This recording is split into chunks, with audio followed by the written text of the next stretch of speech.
And we just finished up there with the centers, as we had Steve Blank, as we had him come in. We just saw him about a week and a half ago, and pretty much bringing them in just to say, hey, they're still within the community. They're still working hard for the people who need help, and that's what we're happy to do here at the Source, is to give that information that's pertinent to those who could use the help. And with the centers, as we mentioned quite a few phone numbers there, just to give a little recap for those who need it for the telehealth and questions of it.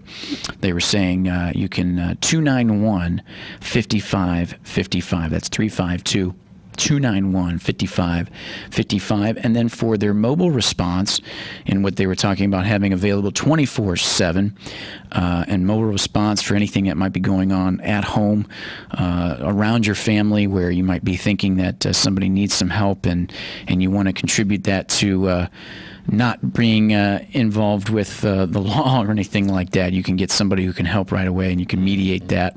The mobile response there, 352-402-2890. That's 352-402-2890. And they said for any other questions or information, you can go to their website, simplerpsych.com, simplerpsych.com. So as we are making our way here towards the top of the 9 o'clock hour, just want to welcome Dan into the studio. Good morning, buddy. Well, good morning, Adam. Just thought I'd pop by and say hi. Yeah, pop by. What else you got to do? Yeah, nothing else to do. Nothing else going on in the world. And nothing much to talk about. Oh, no. Yeah. No, there is. Same old. You got to dig for it. Is that what it is? And I was going to share something with you, and I think it's worth talking about when we come back from the top of the 9 o'clock break.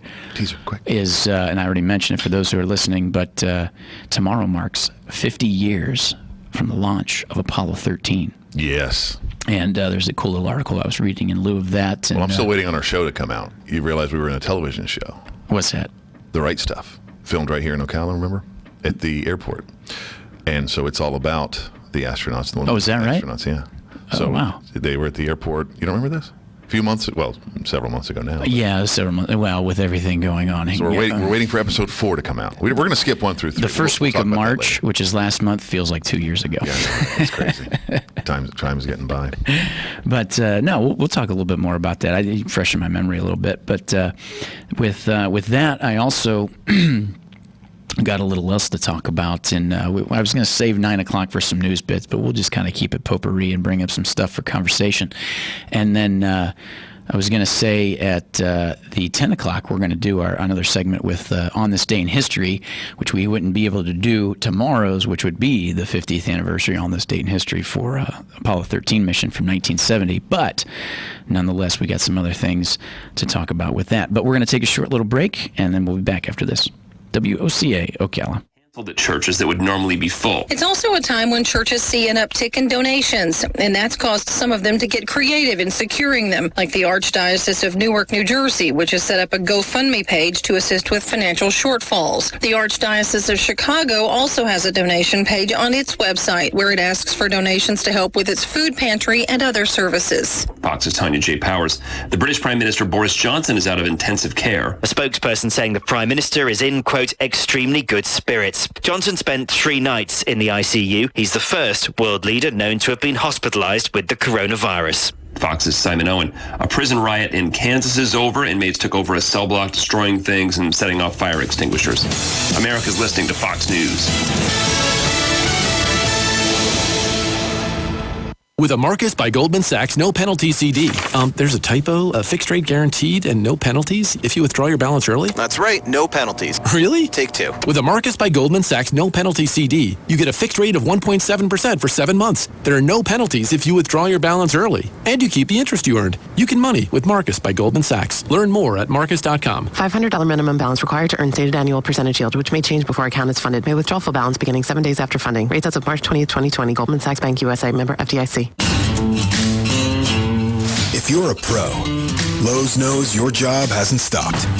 We're here to help with the supplies you need to make repairs and keep people's homes running smoothly at this important time.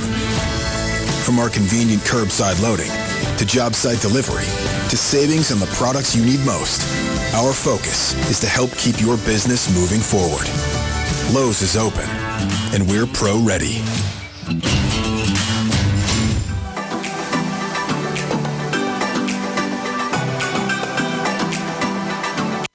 WOCA. Folks, in answers to hundreds of calls and messages, Bob Wine's Camellia Gardens has been deemed an essential business and is open regular hours Monday through Saturday during the current crisis. So take a few moments, check the deals on Bob's website, bobwinescamelliagardens.net, and give us a call with your order. We'll have it ready, curbside, and you won't even have to leave your car. This week, Bob has 6 agapanthus, just $35.99. Gorgeous Gerber daisies, not $4.99, just $2.99. Azaleas as low as $2.99. And citrus trees starting at $59.99 with a free bag of fertilizer. And by all means, check the tree deal. Nice-sized trees, many varieties, ready to grow now, starting at just $19.99. So check the ad. Check us out, then come on out to Bob Wine's Camellia Gardens, a 5-acre open-air garden on Southeast 38th Street, Ocala. Daily till 4:30, and the same blooming place since 1952. Are you a medical provider that doesn't like to settle for the same boring scrubs? Scrub Paradise in Ocala has a wide selection of top brand scrubs with embroidery available and the newest medical shoes and accessories. Every medical provider should look as great as the care they provide.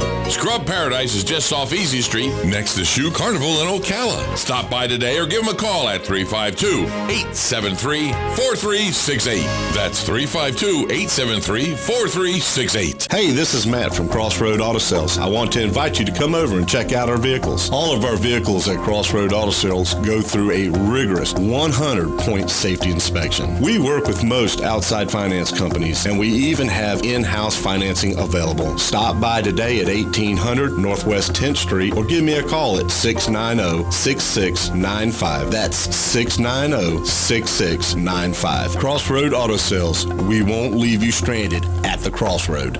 The Paycheck Protection Program under the CARES Act provides 100% federally guaranteed loans to small businesses. Available to businesses with fewer than 500 employees. Funds can be used towards payroll costs, rent, utilities, and interest on mortgages. Small businesses are encouraged to get, gather, and go. Get informed by visiting getgathergo.com. There you can gather the needed information and go apply as soon as the SBA program opens with local lenders. For info, visit getgathergo.com to get your business ready to apply.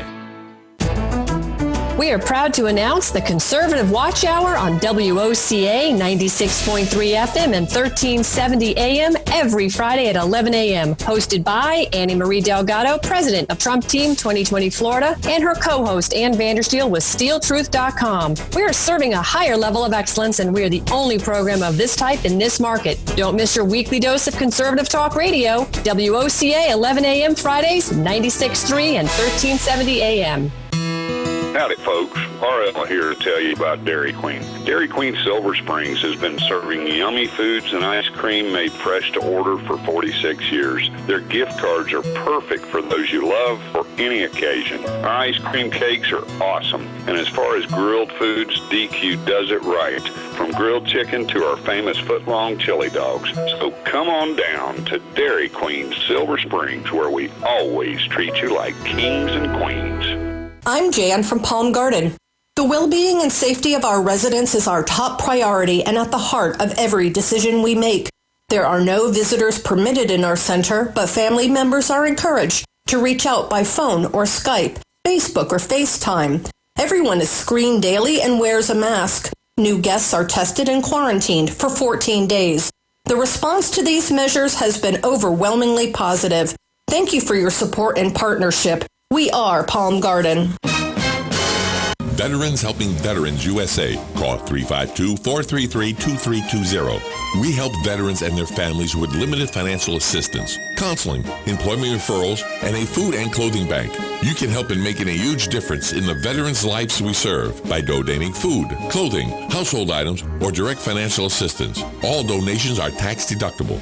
Veterans Helping Veterans USA. 352-433-2320. Thank you for your attention, and God bless America. The Centers is open for services. They can provide telehealth services via iPhone or Android cell phone or computer. Please call them at 352-291-5555. Broadcasting from the Paddock Mall Studios, this is WOCA, Ocala, Gainesville, The Villages, 1370 AM, 96.3 FM, The Source.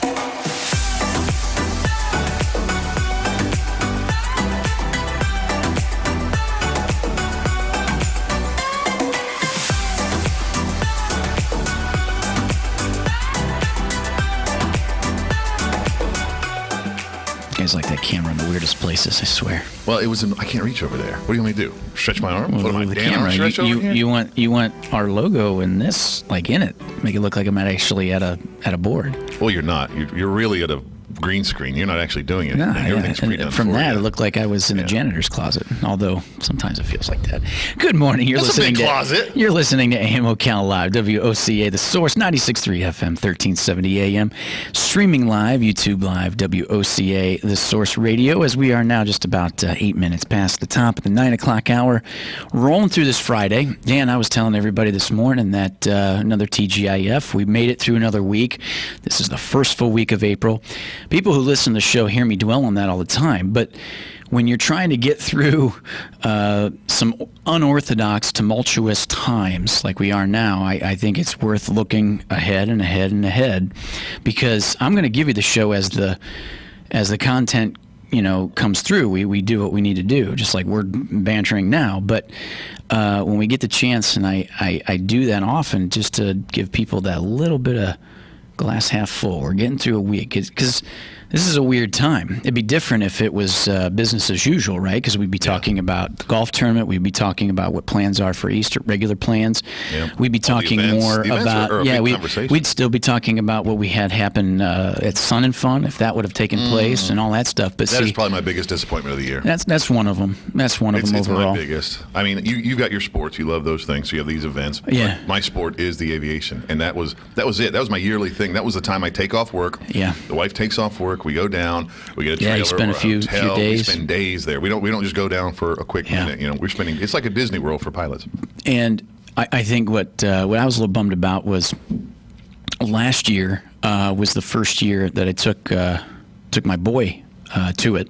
Yeah. It was pretty unique. So the day before Sun and Fun 3 years ago, right? That'd be 2017. Yeah. We found out, or we were expecting. I remember. It was the day before Sun and Fun, and then the next year we didn't go. He was just a wee little baby, and then so last year he's able to walk. He's a tot now, and it was an absolute blast looking at the airplanes and everything, and with how much more educated he is now, how smart he is now. I was just looking so forward to it. But, that change, and that's for a lot of people. We're even hoping that with Sun and Fun it was going to be postponed and that we would still enjoy maybe 75% of the expectations of it. But then we found out a couple weeks ago it's canceled altogether, and probably for the best. It is. I mean, that's a lot of people. We're talking 500,000 people in one spot. So yeah, that's a lot. That's probably best.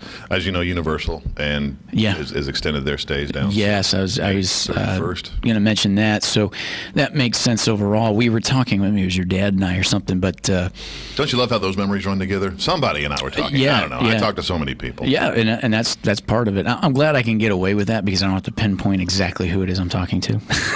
You don't throw any particular under the bus. No, I don't have to. But there's that's the beauty of it now. Is I'll be honest with you, is I pay attention to every little bit of conversation from everywhere else to say maybe I can mention that on the air just as content for filling in something. But I think it was your dad and I that were talking about. Disney tried to do as good as they did to pay their employees up to a certain point. I thought that was incredible. I thought that was absolutely incredible. Yeah. They did that, and then people were still wanting, oh, no, they're going to furlough them. Are you kidding me? They ran 2 months of salary. Do you know what it cost me to run 2 months of salary for you guys if I did that and didn't have money coming in? And not to mention, too, just with the park alone, how much money and volume of income is lost for that. Oh, and we couldn't even fathom the numbers. Yeah, and that's the incredible part about it. I think that's what your dad and I were talking about, was just how much money per day the park itself loses, and it's incredible. And I was thinking about this the other day. I texted him as Piff, a good friend of ours who flies for an airline based out of Orlando, and I messaged him in lieu of how many pilots have gotten furloughed and all this stuff. He's actually still flying. They've adjusted his schedule twice now with some kind of idiosyncratic way of doing it, but it's not the normal thing. Anyway, he told me that they ended up grounding about 700 flights a day, and just as on average, my girl and I did some math one night, just nothing else to do, and if we're going to average 700 flights a day, at let's just say 100 people per flight, give or take, with amount of what's a regular price, maybe $200 for a plane ticket, just on average for the kind of the low fare type airline that he works for, so we could budget it around that mark.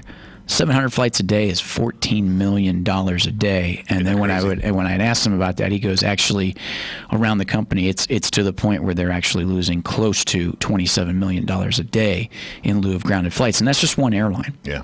And I was, getting on the aviation kick, and the conversation of now having somebody to bounce that off a little bit more of is what this might mean on the back end. We talk about the stimulus package coming through to want to bail out the airlines in a sense, because when they're losing that amount of money per day, that's heavy. But we're going to still need these companies to be there when we ramp up travel again. But we know that the impact of this virus may not allow people to feel more comfortable about flying again until maybe a year and a half later, some experts are saying. So that being said, it's a very volatile time, so it makes you wonder just what exactly is going to happen to the airlines, especially the regional airlines, which go to your smaller hubs and smaller towns and stuff like that, that some of them are subsidized or wholly owned. Airlines own them. Subsidiary of. Yeah, subsidiary of, but it makes you wonder what's going to happen to the industry altogether. Well, they're talking about, and these are all just rumors right now. I don't have any confirmation of any of this, just rumors from associations like the Regional Airline Association, that they're going to come back and every other seat or every other row will be starting to get people in it so that they have that spacing still, but revamping. The hiring, they're still doing a lot of hiring. American Airlines specifically is actually still in a hiring phase for when it does get kicked back. So they're looking at hitting the ground running in a major way once they say, okay, we're pretty much over this. We'll have the occasional case, but we've got to fly. We've got to get these things back going, and we're going to have to do it in a hurry. So a lot of them are going further in debt by paying the pilots that aren't even flying. Yeah. So they can keep them on retainer, and they're not going anywhere. Because it's hard to keep an employee, especially in the airlines, when you say, oh, you can't fly, and airlines are hours are pilots need hours. So they say, okay, we got to pay them. And so they are, and they're going further in debt to do that, and that's where the bailout comes in handy. So it's very, very complicated, but we'll get through it. Yeah, and at some point that's the. We may even see some smaller charters pop up out of it. Yeah, that's true. I would say that might be more common. People have the adjusted income to say that I could buy the plane ticket for $500 and fly with a bunch of strangers, or for another $400 I could fly just my family on one airplane that I know. It's the opportunity to fly when I want. Yeah, at least I know Uncle Joe's got COVID, and he's the only one, so we'll leave him at home. Yeah, exactly. But it's an interesting time when you break down certain industries. And I'm going to tell you this one. I don't know if you were listening yesterday, but what blew my mind was the milk that dairy farmers in Florida are dumping and have dumped almost 800,000 gallons of milk. Just because there's nowhere for it to go. Because the sales in regular milk, not just dairy products in general, has dropped so significantly. And it makes you wonder, you're like, well, with the grocers, right? No. You got to think big. You got to think broad. You got to think schools aren't using it. You got to think other places like restaurants and stuff that would carry it and have it and use it and cook with it and do all this stuff aren't using it because they're all closed and such. And the amount of usage, I guess, of milk for these companies within Florida, dairy farmers, I guess there's like a disconnect between where it needs to go. And it makes you question. My mouth here, but can't you freeze milk? Well, I don't know. So problem solved. What's the problem? If you can freeze milk. Maybe you can't. Maybe there's something. It'll only last 2 more days, or I don't know. But I don't know. Last I checked, you can freeze milk. If you could freeze milk, just another frozen product, stick it in the freezer. What's the problem? Maybe. Why would you throw anything away? I don't understand that part. I don't know. And that was interesting to me. It's something that I wasn't thinking about. I think the obvious ones that get brought up are I think I read there about the toilet paper is manufacturers are producing a bunch of it, but the missing piece is the distribution to go from where it's being manufactured and to where it needs to be sold and all that stuff. And then obviously, too, just how much it's still panic buying or whatever have you. But it's crazy. So according to Google, everything's according to Google, right? What else don't you do? I guess Siri. But according to Google, One of the most common questions is, can I freeze milk? The answer is yes, you can. That's going to expand when it's frozen, so make sure you leave a little room in the container so it won't burst. But yeah, freeze it. Put it in the fridge when you're done and drink it. I don't know. Why would you throw it away? Maybe because the resources that are used to keep that much or that amount frozen That's an excuse. Is farming in. We already have the answer. That we've solved the problem right here. One problem. Bam. Done. Next. Who told them to dump it? That's what I'm wondering. But we got a caller. Good morning, WOCA. You're on the air. Good morning. Good morning. Yes. Well, you can make powdered milk with it. The cows are going to give milk 2 times a day, no matter what. No matter what. Right. Right. So it has to be collected, and something has to be done with it. Well, is powdered milk actually milk, Jim? Is it actually dairy, or is it a byproduct polymer? Powdered milk, or and that'll store for years and years, like that, probably decades. Condensed milk, evaporated milk, that sort of thing. But again, there's only so much market for the stuff. Yeah.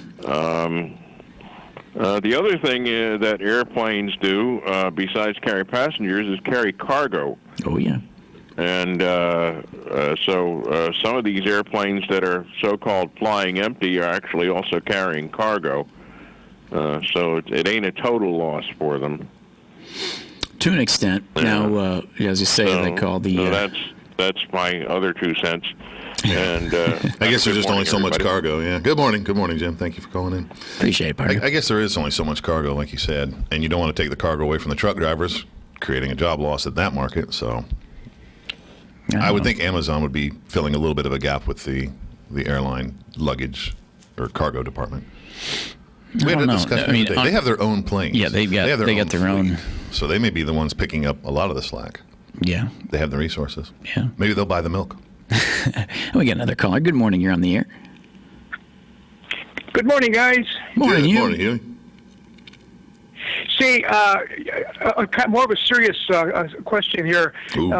Shopping malls like Paddock malls have really been hurting because of online shopping recently, and now with this problem going on with this virus in the business world going down the tubes, do you think the Paddock mall might lose a lot of small business in there? I don't, actually, and I'll tell you why. Because people still like that tactile sensation, and now they're going to miss it more than ever. They're trapped at home. They're going to want to go to the mall just to go somewhere that's open, somewhere with people, somewhere with things you can touch and feel before you press that buy it now button. You buy things that you already know are going to come in and guarantee the milk or the soda, whatever you're going to buy, you already know it because you've had it. You know what it is. But when you want to try on a pair of shoes, you're not going to order those too often. You got to try them on. Each brand has a different thing. When you want to smell some things from Bed Bath or Bath and the place over here, you're going to want to smell those things. You can't smell them online, especially the new scents and new things like that. So I think they're going to see a big resurgence. Actually, I think it's going to be the opposite of what you're thinking. I think people are going to get out and they're going to want to come here. No, I do know what you're thinking about the time. I hope you're right that way. We hope that the mall will be continue to be successful because it's such an important part of Ocala. Real quick, have there been any plans for that Sears building? Not that we are aware of, and as soon as we know, you'll know, and as soon as the mall management lets us know. Although I did see some activity in it this morning. It's funny you ask that. There were some people in the building this morning, so not sure what's going on, but when we know, you'll know. Okay, thank you, and stay healthy. You got it. Thanks, you appreciate it, buddy. That's a good question. That's something I was wondering, just in the idea of the online shopping and how a lot of these brick and mortars kind of have suffered a little bit, or there's downturn in it. It is something, though, like, does this impact some of those retailers that say, hey, I just, overall after this, it's hard to come back from, and we're not going to take the opportunity to pay for the leased space or something like it. And some of them have consolidated that in their own. And that's in any mall across the country. You'll still have vacancies in some of those areas. But I think you're a little bit right that when we come through this, people are going to want to get out more a little bit and be in the shopping mall or around it, or the outlet malls, so to speak, to still do that. I still think, and I've always thought, that brick and mortar still has a place because it's something to do in our society. It is something to do. You have the tactile sensation. People still get books. They still order books. We thought or not I, but some people thought once the digital revolution came, books are a thing of the past. They're Yeah. not, though. You want to pick this up. You want to feel that. There's a magazine here. Yeah. It has pages. I like to touch it.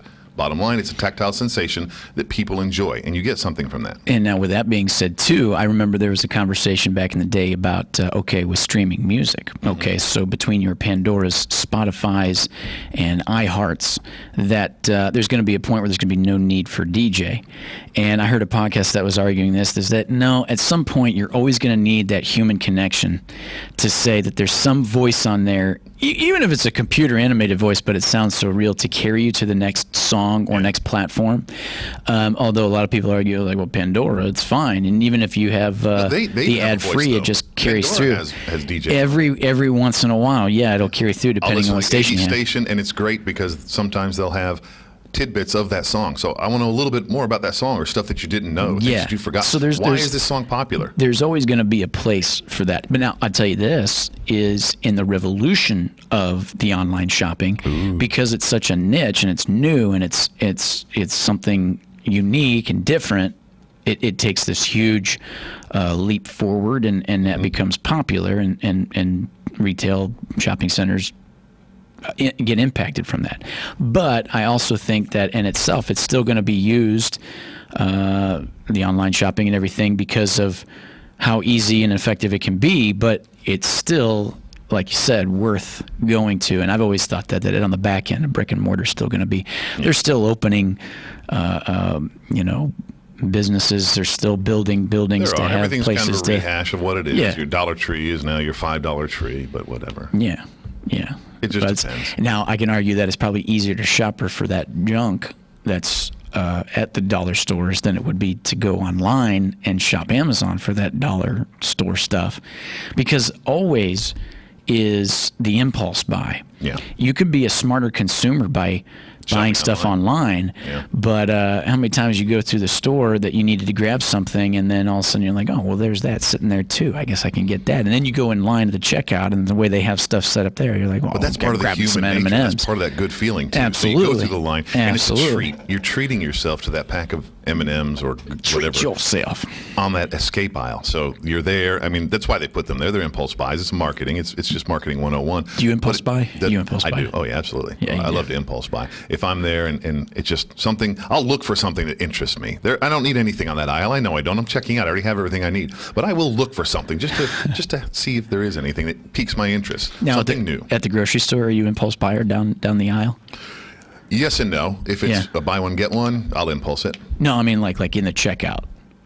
Yeah, like how somewhat. they have the stuff lined up there. Yeah, the grocery store's a little different because you really already have most of your stuff. That's not the best place for those impulse buys because you really are there for the food. You've already gotten the food. Yeah, but is there ever you look at Missy and there's a look over like, Reese cup. All right, I'll grab it. Oh, yeah, absolutely. If I know I'm not going home right away and I don't have many frozen and I'm hungry, oh, yeah.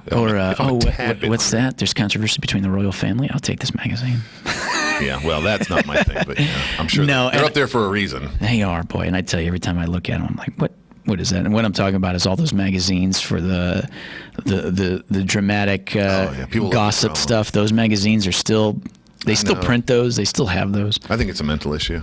It's crazy. I don't even know if anybody grabs them. I don't even see anybody who has a guilty pleasure anymore.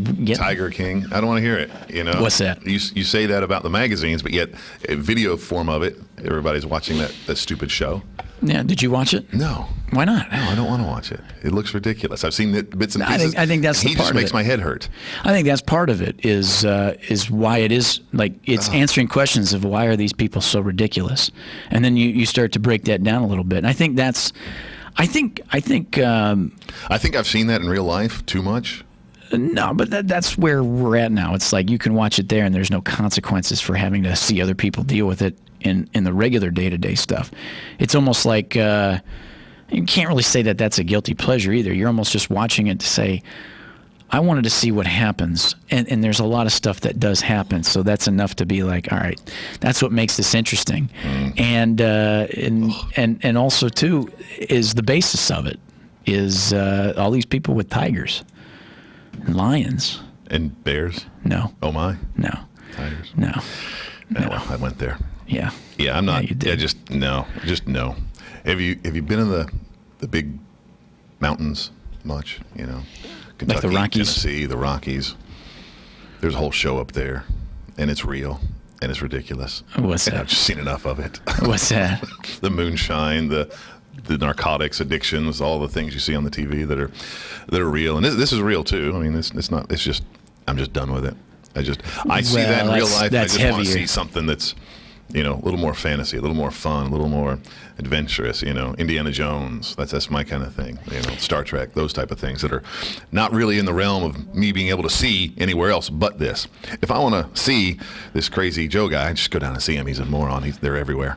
They're at every other street corner. Probably go down to Pine and see one of these guys, with a stuffed tiger, call himself Tiger Guy, whatever. Yeah, well, let it all transpire, and then you can recap it there afterwards. And I think that's the part of it, is you're just recapping it, and somebody's telling you the story of it. And that's why it's interesting to watch, because then, like you said, a lot of the stuff you mentioned there is all fiction anyway. And that's what strums it up, is the reality of it, so to speak. But yeah, nonetheless, as we're making our way towards the bottom of the 9 o'clock hour, when we come back, since I have you, I'm actually gonna touch base with. We're gonna move up on this day in history. Okay. Because I think that'd be interesting to talk about. We're gonna go back as far as 1925, and we're gonna roll through 2014. 1925. Well, there are a lot of people that like to just imagine themselves in another time frame. Where do you, when you see history? You're kind of a history buff, like myself, a little bit. Where do you see yourself? Do you see yourself in the 1800s? Are you a pioneer? Or do you see yourself in 1925 over in New York with all the gold and the glitter and the glam, flappers all around you? 1925 is not bad because they're past the Spanish flu pandemic, so that makes me think. Industry is booming, but during that time it's all prohibition. Well, yes and no. Yes and no. Knowing my luck, somebody says, "Here, try this," and then the next thing you know, it's the top of the moonshine, and you're dead with blind. First you go blind, then you're dead. Yeah. Or you're just getting arrested for having a beer. One or the other. It's you. Yeah. One of the others. One or the others. Yeah. But I would love to go to a speakeasy during the speakeasy time. Yeah. I mean, now we have fun with the speakeasies, but anyway. Anyway, we're coming to the bottom of the 9 o'clock hour. You're listening to WOCA Ocala, 96.3 FM, 1370 AM. We'll be back right after this. Stay tuned.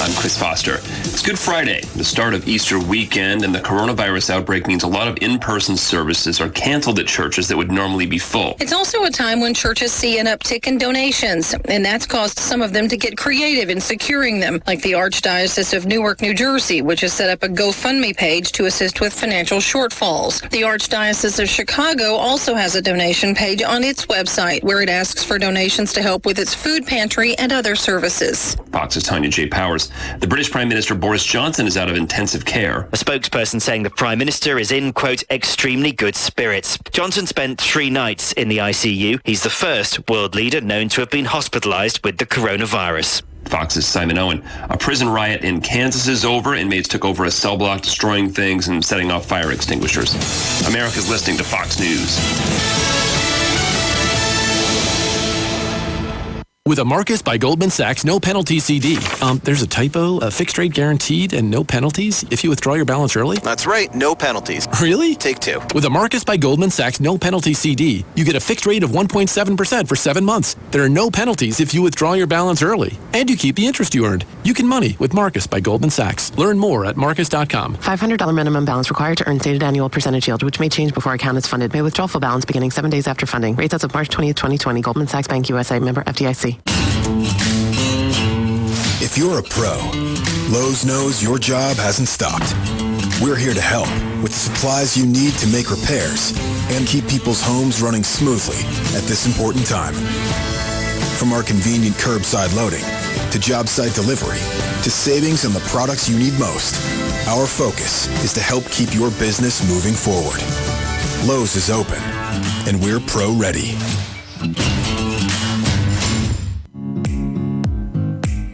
WOCA.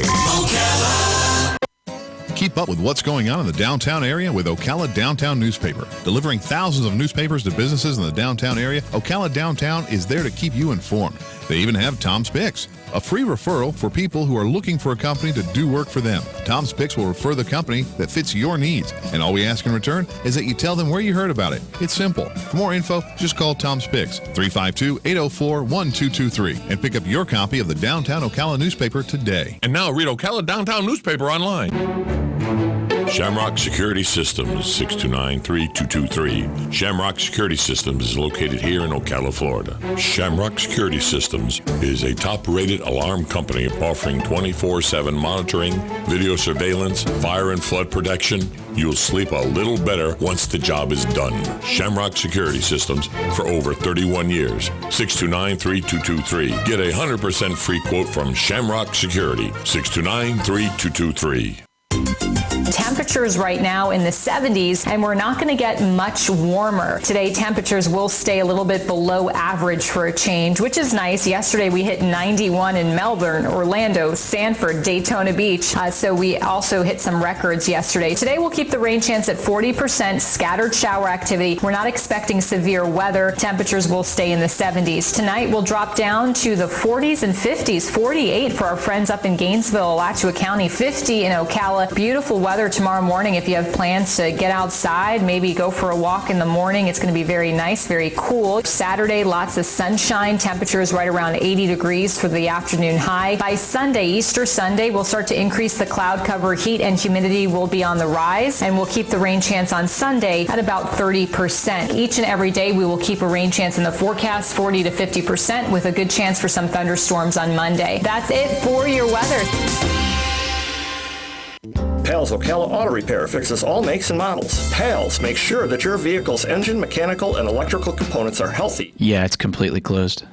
I'd rather see you drive to their shop for a full checkup than be towed in for a complex repair. Give Pals a call today to schedule your next service appointment. 352-414-2984. What? A nationwide warranty, 36 months or 36,000 miles, whichever comes first? Pals looks forward to servicing you and servicing your vehicle. 352-414-2984. WOCA.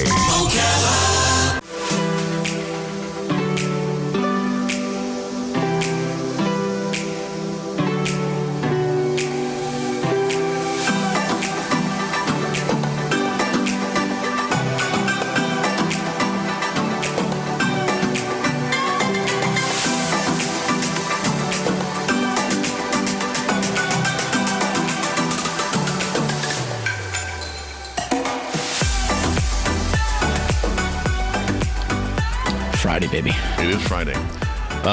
Now, we just want to remind everybody the Paddock Mall is actually currently closed. They are remaining closed until a predetermined date, unfortunately. And we still have a few people coming in and wanting to see that and hoping that the curve is over, but it is not. And the mall is still currently closed right now. However, that's rare, by the way. It's been 2 weeks. I don't know what that was. That was just... It's because that was just because you're here or something. Okay. Anyway, you're listening to AM Ocala Live, WOCA, The Source, 96.3 FM, 1370 AM. Hey, we're broadcasting live from the Paddock Mall. We are. The currently closed Paddock Mall won't open until further notice, closed until further notice, and time to be decided when that'll come back. Except for the restaurant. Some of those guys are still open and doing curbside. Curbside, yep. And we threw that out there for the first week for them, and... I'm going to return on that. So yeah, there's some restaurants to be named, to be decided to be named at a later time if they're willing to.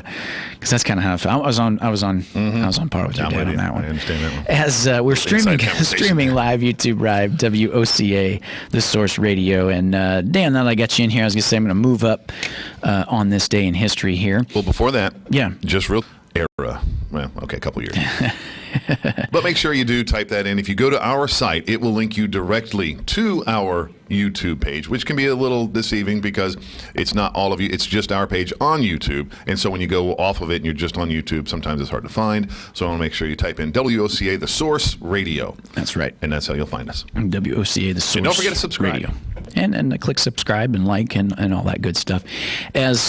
As we're moving through here, I noticed the clouds have come in a little bit more. As yesterday we had a 20% chance of rain, as now today was a 30% chance, although we didn't see much rain yesterday, just maybe No, a I'm hoping sprinkle to or see two. a little bit. Yeah, I planted some grass seed. I was really hoping to see some rain, honestly. As we're only supposed to get to a high of 77 today, where it's already reporting 75 degrees, and the expectation for rain today with a possible thunderstorm that maybe develop with rain showers, and then partly cloudy tonight. Only getting down to the lows, 52. It's getting a little bit chillier. Yeah, so, it's gonna be nice. But then that leads for Saturday. Beautiful day for tomorrow, as it'll be a high of 80s, 82 degrees, mostly sunny skies, and then the back half of the weekend there for Sunday, 30% into Monday, where we really see the rain chance go up 70% and then 60% on Tuesday. Did you notice how muggy it was this morning? Yeah, big time. I did not miss that.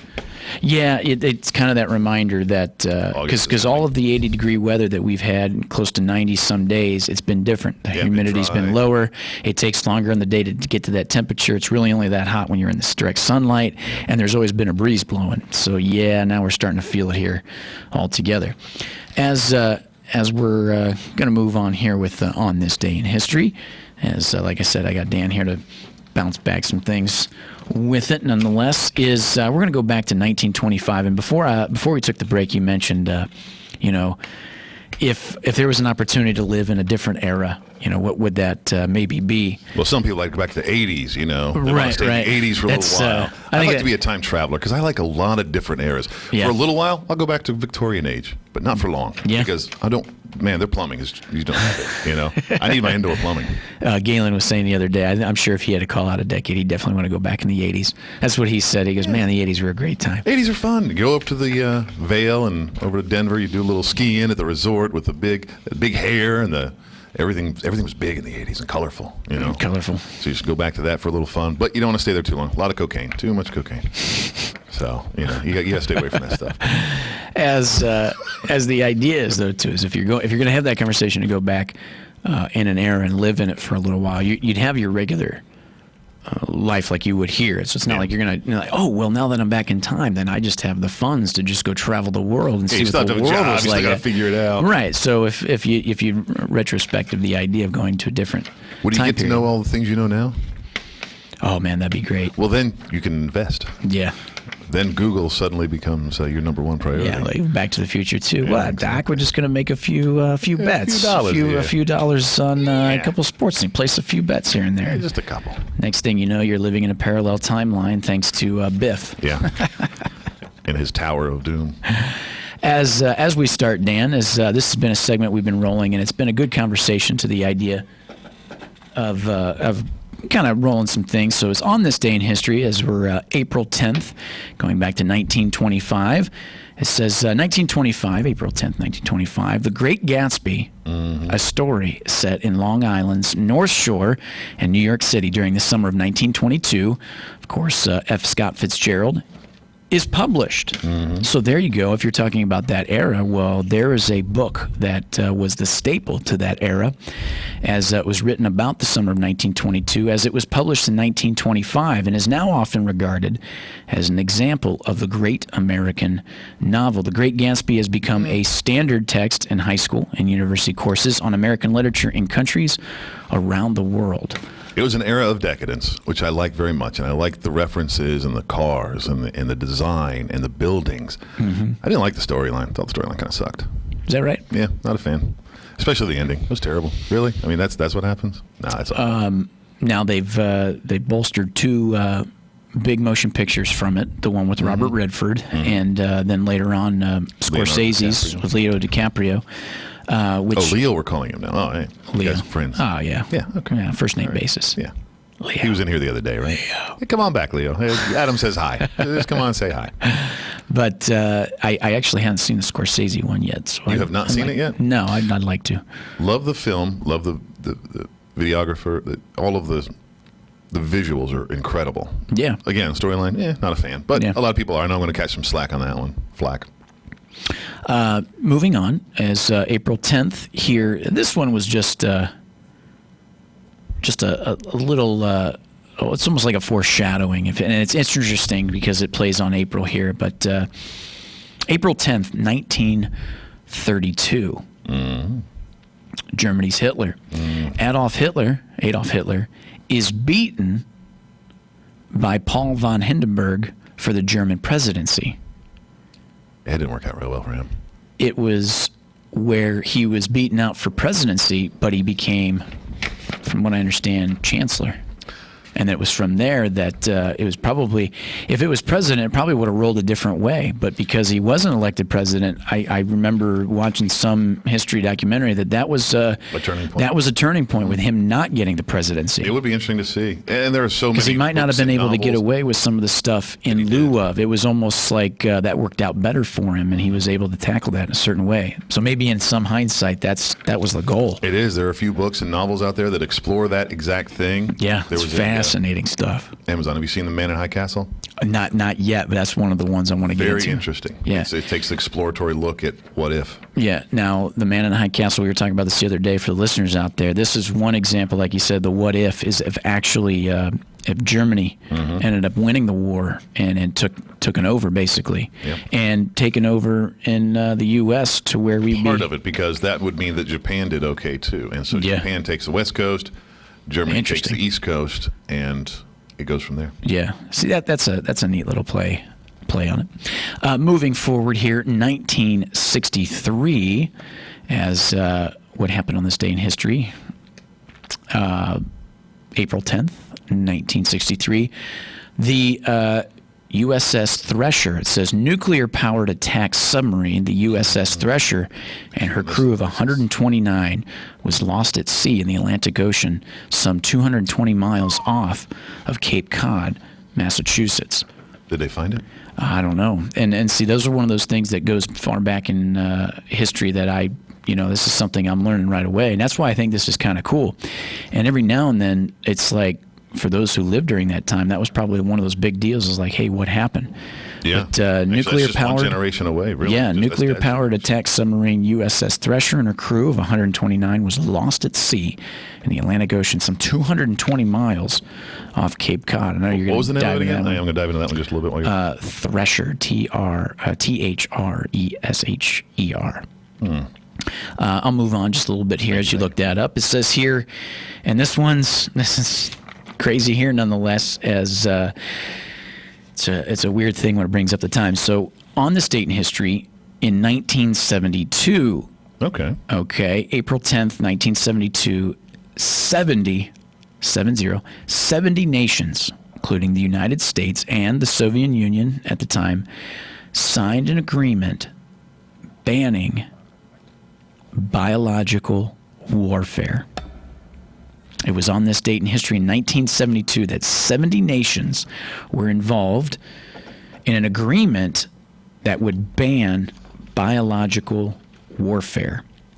Now, I would love to know the nitty-gritties of what 70 countries those were, and at the same time, what do they define biological warfare as? Because I know there's been some conspiracy in lieu of everything that's gone on with coronavirus and Wuhan, China, and COVID-19, and the idea of where it originally came from, the expectations of it. And I know it all comes back around. That's a red eye at night, coast to coast type radio show that we don't have time for here in the morning at AM Ocala Live.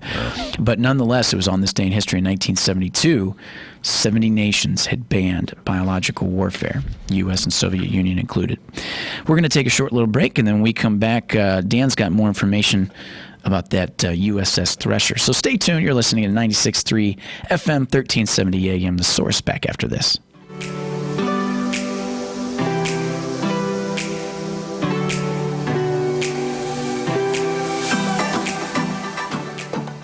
WOCA. The Paycheck Protection Program under the CARES Act provides 100% federally guaranteed loans to small businesses. Available to businesses with fewer than 500 employees. Funds can be used towards payroll costs, rent, utilities, and interest on mortgages. Small businesses are encouraged to get, gather, and go. Get informed by visiting getgathergo.com. There you can gather the needed information and go apply as soon as the SBA program opens with local lenders. For info, visit getgathergo.com to get your business ready to apply. We are proud to announce the Conservative Watch Hour on WOCA 96.3 FM and 1370 AM every Friday at 11 a.m. Hosted by Annie Marie Delgado, president of Trump Team 2020 Florida, and her co-host Ann Vandersteel with SteelTruth.com. We are serving a higher level of excellence, and we are the only program of this type in this market. Don't miss your weekly dose of conservative talk radio. WOCA 11 a.m. Fridays, 96.3 and 1370 a.m. Howdy, folks. RL here to tell you about Dairy Queen. Dairy Queen Silver Springs has been serving yummy foods and ice cream made fresh to order for 46 years. Their gift cards are perfect for those you love for any occasion. Our ice cream cakes are awesome. And as far as grilled foods, DQ does it right. From grilled chicken to our famous foot-long chili dogs. So come on down to Dairy Queen Silver Springs, where we always treat you like kings and queens. I'm Jan from Palm Garden. The well-being and safety of our residents is our top priority and at the heart of every decision we make.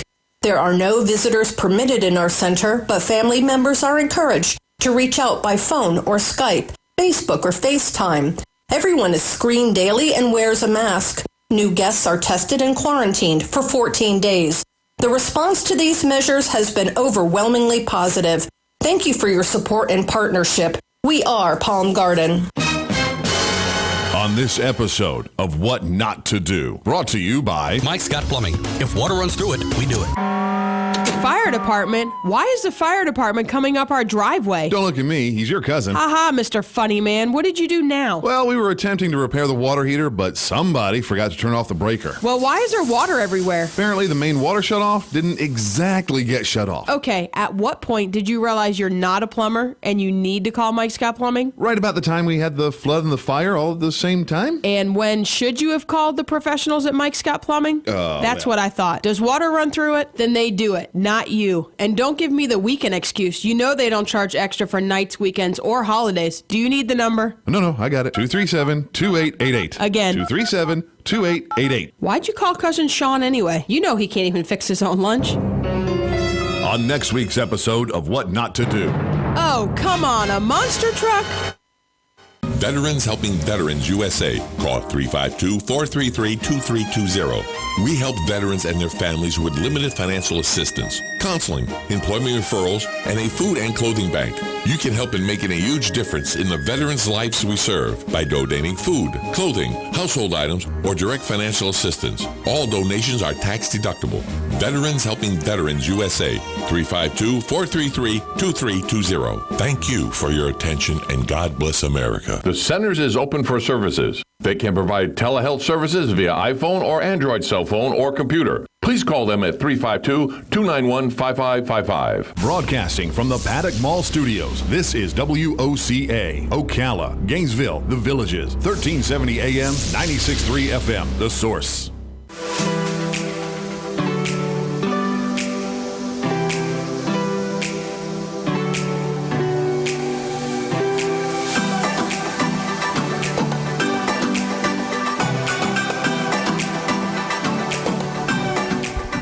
Listening to AIM Ocala Live, WOCA The Source, and we're back here as we're doing On This Day in History. As we touched base on this day in history, it was 1963 that a nuclear-powered attack submarine, the USS Thresher, and her crew of 129 were lost at sea in the Atlantic Ocean, some 220 miles off Cape Cod. And Dan, did you see more information about that? So I did. They were able to recover the ship, but it resulted in a lot of new technology and new ships being done to be able to get that, because now you have nuclear involved, and nuclear is kind of a new thing at that point. It was at that time, 1963. So it had a lot of new stuff comes out of it. So even though a disaster, a terrible disaster, a lot of new inventions and creations came out of that, just like everything else. Yeah. Necessity is the mother of all invention. That's right. As we were moving through there, we mentioned 1972, 70 nations, including the United States and Soviet Union, signed an agreement banning biological warfare on this date in 1972. In 1979, and I know friends that I've talked to up north here in Ohio, Northeast Ohio, just touched upon this a few days ago, as these were things mentioned that in 1979 on this date was the terrible Tornadoes Tuesday. It was 13 tornadoes ripped through the Texas and Oklahoma area. today in a deadly outbreak that meteorologists referred to as Terrible Tuesday, as the twisters destroyed thousands upon thousands of homes. And like we said, just this time of year, the Earth itself, with the amount of weather that's produced from trying to go from cold to warm in lieu of the spring season, brings some gnarly storms nonetheless. And I got a friend of mine who's up in Northeast Ohio, and we were texting yesterday, and people ask me sometimes, I've been in Florida now 10 years, and people ask me, they're like, oh, I bet you don't miss the weather up there in the wintertime. And actually, if it was cold and it snowed, it was gorgeous. I didn't mind that. I didn't mind the cold because it was a little drier. Yeah. I'll tell you what, everything I go back to, though, when I bitch about the weather is the springtime. He said that basically in the last 3 days, they've had tornadoes, windstorms, hail, snow, sleet, and temperatures ranging from 30 degrees to 70 degrees. Jeez.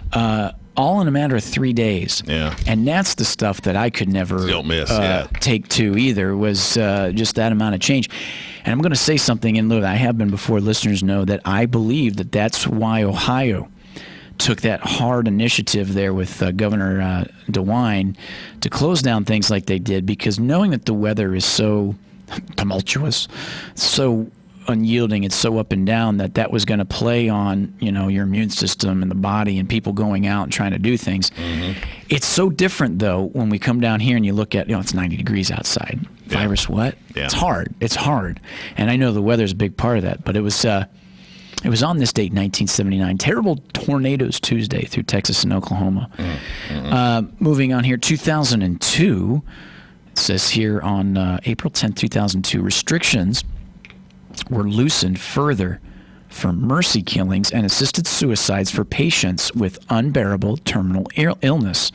It says this follows earlier legislation in 1993 when the Netherlands decriminalized doctor-assisted suicide. How about that? Kevorkian, huh? Yeah, that's what people start to think about. Yeah. So the restrictions were loosened further from the mercy killings and assisted suicides. This follows earlier legislation in 1993 when the Netherlands decriminalized doctor-assisted suicides. And, that's one of those things that's a touchy subject. It is, it's a very because, touchy subject, like they because say, one day, unbearable terminal illness.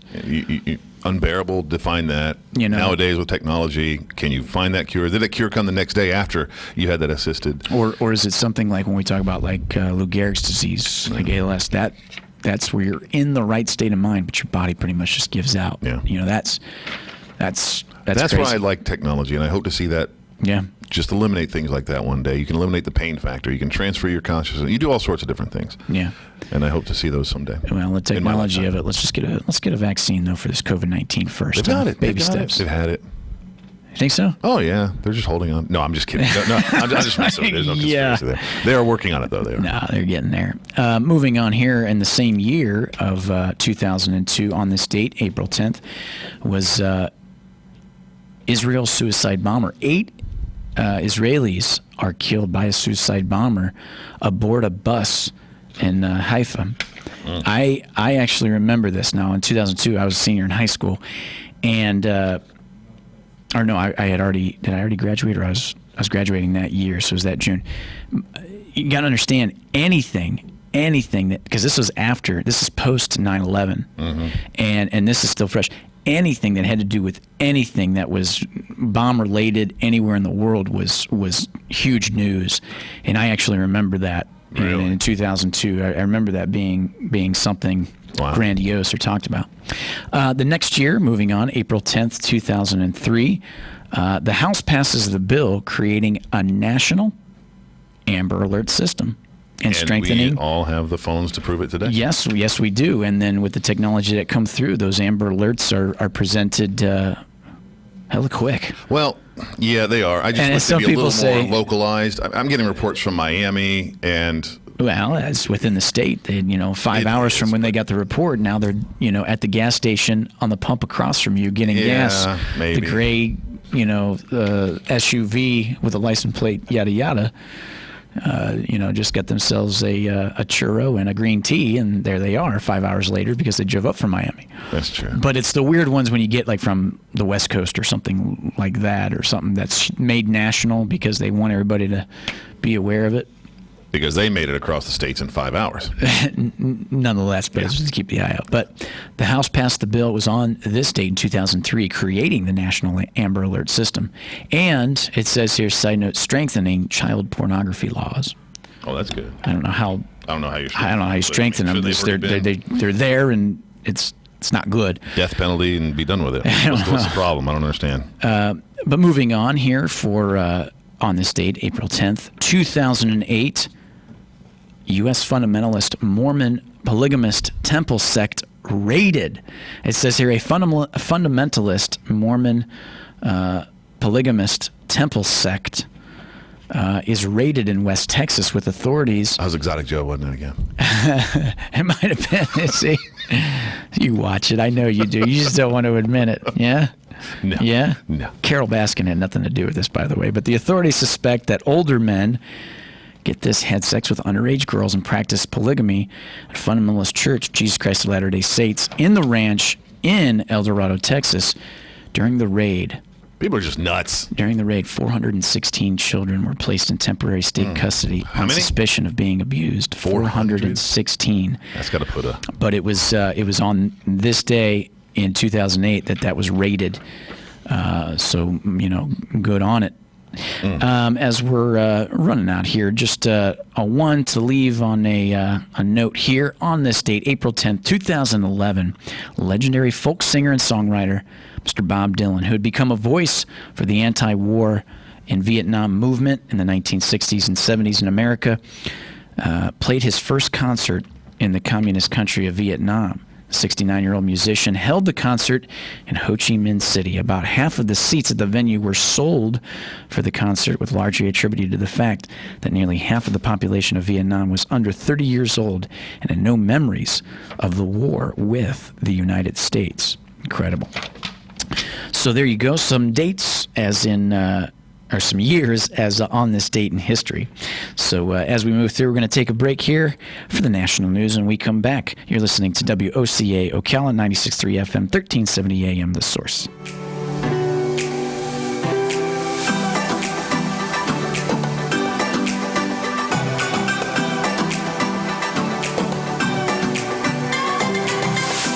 Big economic bounce back, calling for another round of coronavirus financial relief, including payroll tax cuts and the return of tax write-offs for business entertainment. Labor Secretary Eugene Scalia tells Fox we'll have to get back to work before this virus is completely gone. We know it might not be the same date in every location that we're all back to work. We'll need to plan accordingly. But we also know that we can't wait too long. Yemen reports its first case of coronavirus. An outbreak there would overwhelm a healthcare system already crippled by civil war. President Trump and Joe Biden are tied in a new Fox poll. The president may be getting bolstered by the TV exposure from his daily White House coronavirus briefings, while Biden's been forced to stay home and unable to hold in-person events because of the COVID-19 outbreak. Fox's Jill Nato. America's listening to Fox News. This is Joanne Jenkins, CEO of AARP. The coronavirus continues to affect us all, and we are here actively supporting you and your community. Every day, we're providing trusted information from top health experts, sharing tools to help protect families from fraud, and creating resources to support family caregivers everywhere. As always, you can count on AARP to advocate for you and your family. Join us and stay connected at aarp.org/coronavirus. So are you the type of guy that wants to look put together, but doesn't want to spend hours shopping? I hear you. This is why there's Stitch Fix, your personal styling service that delivers hand-picked clothes right to you. Stitch Fix is simple and convenient. Sign up in just a few minutes. Try new styles in the comfort of your own home. And there's no subscription required ever. So, isn't it time to refresh your look?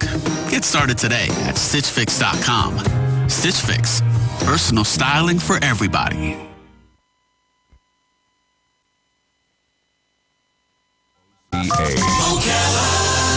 Folks, and answers to hundreds of calls and messages, Bob Wine's Camellia Gardens has been deemed an essential business and is open regular hours Monday through Saturday during the current crisis. So take a few moments, check the deals on Bob's website, bobwinescamelliagardens.net, and give us a call with your order. We'll have it ready, curbside, and you won't even have to leave your car. This week, Bob has 6 agapanthus, just $35.99. Gorgeous Gerber daisies, not $4.99, just $2.99. Azaleas as low as $2.99. And citrus trees starting at $59.99 with a free bag of fertilizer. And by all means, check the tree deal. Nice-sized trees, many varieties, ready to grow now, starting at just $19.99. So check the ad, check us out, then come on out to Bob Wine's Camellia Gardens, a 5-acre open-air garden on Southeast 38th Street, Ocala. Daily till 4:30, and the same blooming place since 1952. Are you a medical provider that doesn't like to settle for the same boring scrubs? Scrub Paradise in Ocala has a wide selection of top brand scrubs with embroidery available and the newest medical shoes and accessories. Every medical provider should look as great as the care they provide. Scrub Paradise is just off Easy Street next to Shoe Carnival in Ocala. Stop by today or give them a call at 352-873-4368. That's 352-873-4368. Hey, this is Matt from Crossroad Auto Sales. I want to invite you to come over and check out our vehicles. All of our vehicles at Crossroad Auto Sales go through a rigorous 100-point safety inspection. We work with most outside finance companies, and we even have in-house financing available. Stop by today at 1800 Northwest 10th Street or give me a call at 690-6695. That's 690-6695. Crossroad Auto Sales. We won't leave you stranded at the crossroad. The Paycheck Protection Program under the CARES Act provides 100% federally guaranteed loans to small businesses. Available to businesses with fewer than 500 employees. Funds can be used towards payroll costs, rent, utilities, and interest on mortgages. Small businesses are encouraged to get, gather, and go. Get informed by visiting getgathergo.com. There you can gather the needed information and go apply as soon as the SBA program opens with local lenders. For info, visit getgathergo.com to get your business ready to apply. We are proud to announce the Conservative Watch Hour on WOCA 96.3 FM and 1370 AM every Friday at 11 a.m. Hosted by Annie Marie Delgado, president of Trump Team 2020 Florida, and her co-host Ann Vandersteel with SteelTruth.com. We are serving a higher level of excellence, and we are the only program of this type in this market. Don't miss your weekly dose of conservative talk radio. WOCA 11 a.m. Fridays, 96.3 and 1370 a.m. Howdy, folks. RL here to tell you about Dairy Queen. Dairy Queen Silver Springs has been serving yummy foods and ice cream made fresh to order for 46 years. Their gift cards are perfect for those you love for any occasion. Our ice cream cakes are awesome. And as far as grilled foods, DQ does it right. From grilled chicken to our famous foot-long chili dogs. So come on down to Dairy Queen Silver Springs, where we always treat you like kings and queens. I'm Jan from Palm Garden. The well-being and safety of our residents is our top priority and at the heart of every decision we make. There are no visitors permitted in our center, but family members are encouraged to reach out by phone or Skype, Facebook or FaceTime. Everyone is screened daily and wears a mask. New guests are tested and quarantined for 14 days. The response to these measures has been overwhelmingly positive. Thank you for your support and partnership. We are Palm Garden. On this episode of What Not to Do, brought to you by Mike Scott Plumbing. If water runs through it, we do it. The fire department? Why is the fire department coming up our driveway? Don't look at me. He's your cousin. Haha, Mr. Funny Man. What did you do now? Well, we were attempting to repair the water heater, but somebody forgot to turn off the breaker. Well, why is there water everywhere? Apparently, the main water shutoff didn't exactly get shut off. Okay, at what point did you realize you're not a plumber and you need to call Mike Scott Plumbing? Right about the time we had the flood and the fire all at the same time. And when should you have called the professionals at Mike Scott Plumbing? That's what I thought. Does water run through it? Then they do it, not you. And don't give me the weekend excuse. You know they don't charge extra for nights, weekends, or holidays. Do you need the number? No, I got it. 237-2888. Again. 237-2888. Why'd you call Cousin Sean anyway? You know he can't even fix his own lunch. On next week's episode of What Not to Do. Oh, come on, a monster truck? Hi, this is JP from Penn Flooring. Financial assistance, counseling, employment referrals, and a food and clothing bank. You can help in making a huge difference in the veterans' lives we serve by donating food, clothing, household items, or direct financial assistance. All donations are tax deductible. Veterans Helping Veterans USA, 352-433-2320. Thank you for your attention, and God bless America. The Centers is open for services. They can provide telehealth services via iPhone or Android cell phone or computer. Please call them at 352-291-5555. Broadcasting from the Paddock Mall Studios, this is WOCA, Ocala, Gainesville, The Villages, 1370 AM, 96.3 FM, The Source.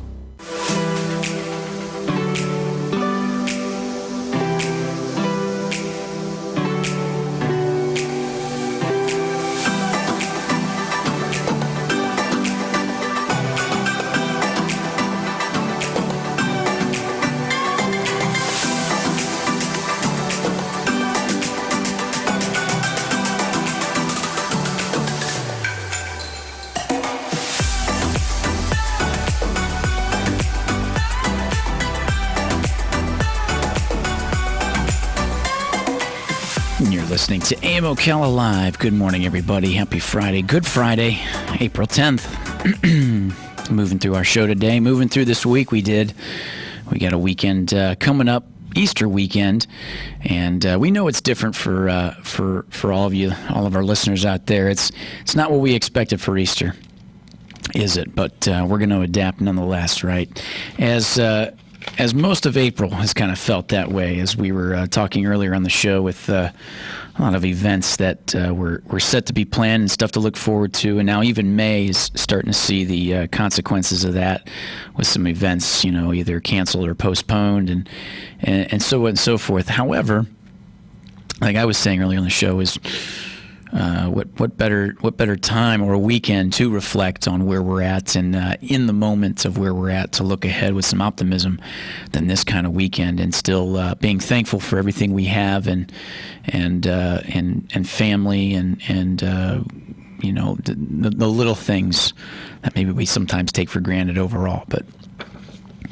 Nonetheless, good morning, everybody, as we are broadcasting to you live from the Paddock Mall, streaming live, YouTube Live, WOCA, The Source Radio, as we had Dan the Man on for a little bit, just doing some On This Day in History, as we read some interesting tidbits that took place on this day in history. One of the things we won't be able to get to tomorrow, which I'm sure would be brought up, was the April 11th being the 50th anniversary from the launch of the Apollo 13, an Apollo 13 moon mission that we all know went awry with the famed quote, "Houston, we've had a problem," as Captain Jim Lovell made that call as they went to stir the oxygen tanks, and had a big issue, but eventually brought them home safely.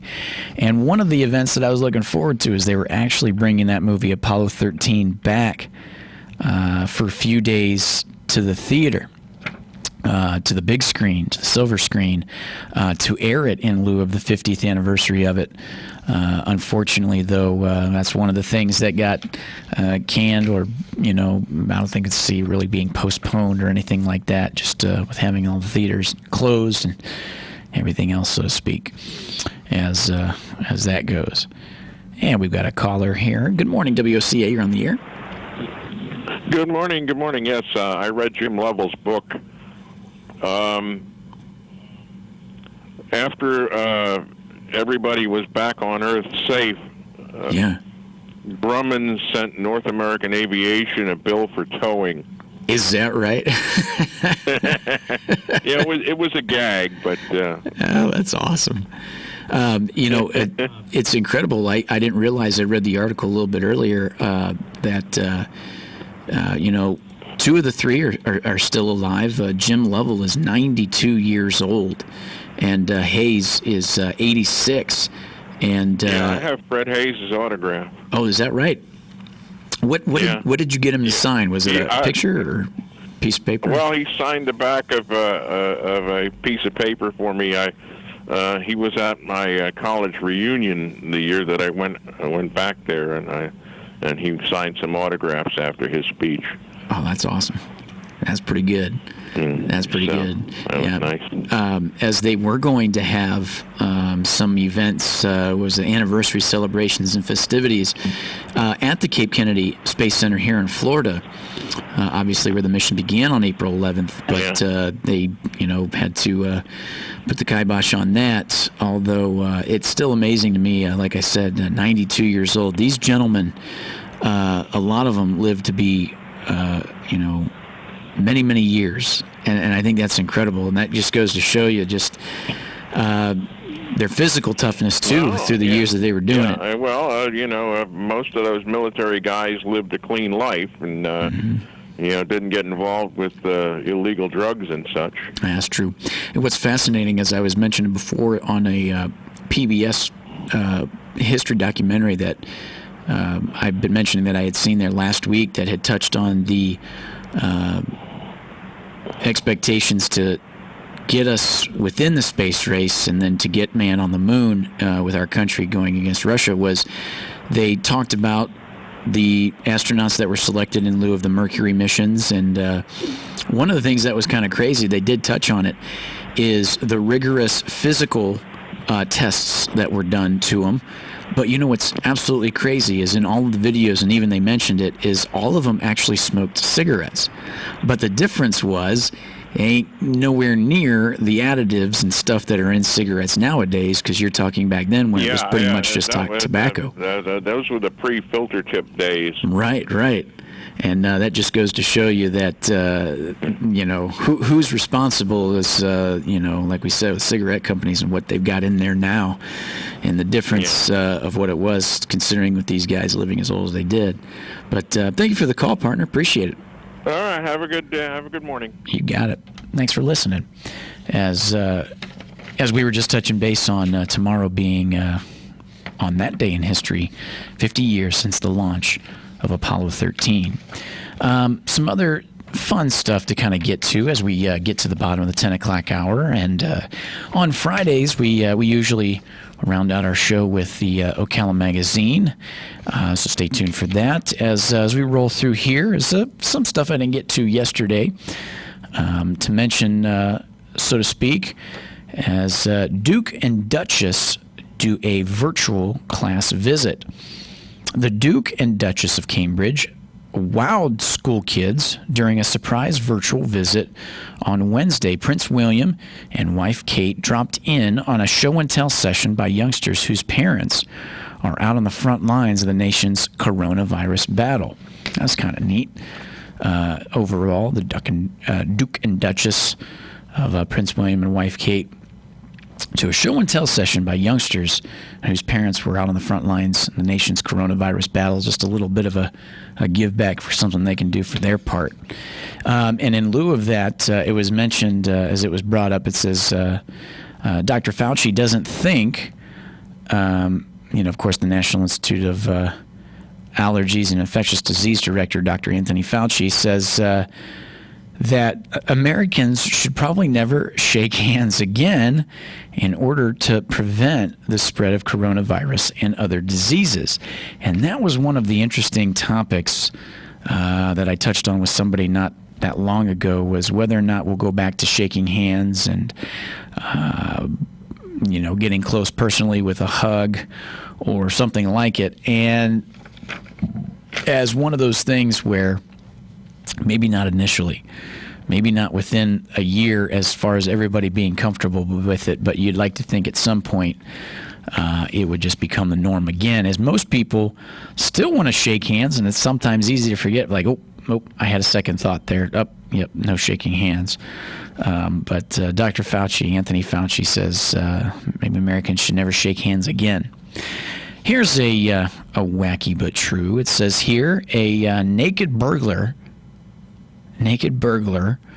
tells cops that he has coronavirus. It says a New Jersey, a New Brunswick man is facing burglary and weapons charges after he allegedly broke into a home while naked and armed. After Terrence Edwards left the home, police allege he attempted to break into a nearby residence but was not successful. Police say he told them that he had the coronavirus. I think, in lieu of not getting touched or dealt with as an extent of. How do you be naked and armed? How does that work? How are you naked and armed? Do you have the holster? Is that all you're wearing is the holster? Is that right? Naked and armed, or you're just naked holding the gun? So you're trying to break in with only one hand because you got one hand holding the weapon. I don't know. Crazy. Disney Plus, and moving on. Disney Plus is rebooting the famed Doogie Howser show. Doogie Howser, MD, as played by Neil Patrick Harris, as a young medical doctor genius, that teenager that played in the the early 90s there, as Disney Plus is rebooting Doogie Howser, MD, now with a female lead. It says Disney Plus is bringing Doogie Howser, MD, to a new generation with a reboot of the comedy set to focus on a half-Asian, half-white, 16-year-old girl who works as a doctor in Hawaii. So that's a little different there. So as they're looking to see that maybe try out to be successful, is Disney Plus bringing Doogie Howser back as a 16-year-old girl now. No big deal there. Moving on, this one's interesting.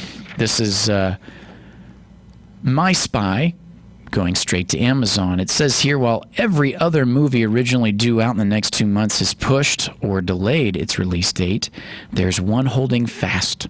My Spy. Even with all the movie theaters across the globe shut down for the time being, the Dave Bautista comedy was still set for an April 17th release date next week, but now the inevitable has happened.